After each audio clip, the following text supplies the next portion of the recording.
Hey everyone, welcome to my channel. Have you ever forgotten the password to a zip file that you urgently need to open? Don't worry. In this video, I'll show you how to recover the password and access your zip file easily using Kali Linux or other penetration testing Linux distributions. Before we begin, this video is strictly for educational purposes. It demonstrates how password recovery tools work in cybersecurity and ethical hacking. This knowledge should only be used on files you own or have permission to test. First, let's try to open the zip file. As you can see, all the files inside the zip archive are password protected. Even if we attempt to extract the files, the system still prompts us to enter the zip file password. Since we don't remember the password, we'll try to recover it. The recovery tool we will use is a well-known password auditing tool commonly included in penetration testing Linux distributions. If you are using Kali Linux, Parrot OS, or Backtrack, the process is almost the same. To find the tool using the graphical interface, go to Applications, then scroll down to Penetesting, then Password Attacks, and finally Offline Attacks. There you will see a tool called John, which is also known as John the Ripper. Tools like John the Ripper are not meant for illegal password attacks. They are widely used by cybersecurity professionals and ethical hackers to test password strength and recover passwords for legitimate purposes. If you are interested in becoming a penetration tester, this is one of the tools you should learn to use. When you launch the tool, it opens the Linux terminal. To begin the process, we first clear the terminal by typing clear. Next, navigate to the directory where the encrypted zip file is located. As you can see, this is our password-protected zip file.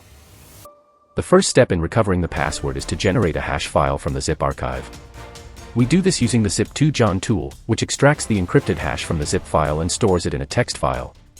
After running the command, you can see that the txt file has been created. You can confirm that on the desktop screen. Now let's confirm that the hash file was generated correctly. First, clear the terminal again. Then type the cat command followed by the name of the txt file we created. If the terminal displays a long string of random characters and hash values like this, it means the hash file was successfully generated. Now we can begin the password recovery process.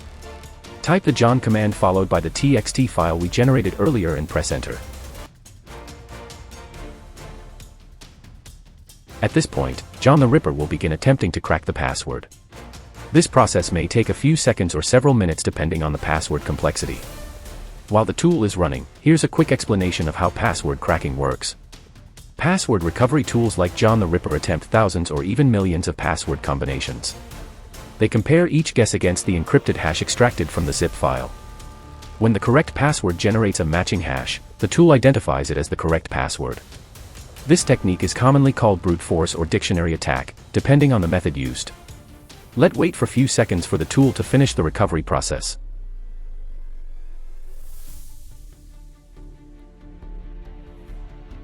Password found. And there we go. The actual password has been successfully recovered. You can see the cracked password displayed in the terminal. The reason you may see multiple results is that John attempts to crack each file inside the archive. If every file shows the same password, that means the entire zip archive uses that single password. Now we can copy the recovered password.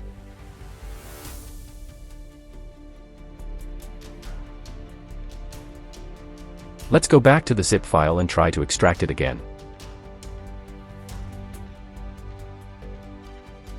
When prompted for the password, simply paste the recovered password and click OK. As you can see, the zip file extracts successfully, and all the files inside the archive are now accessible. How password recovery works.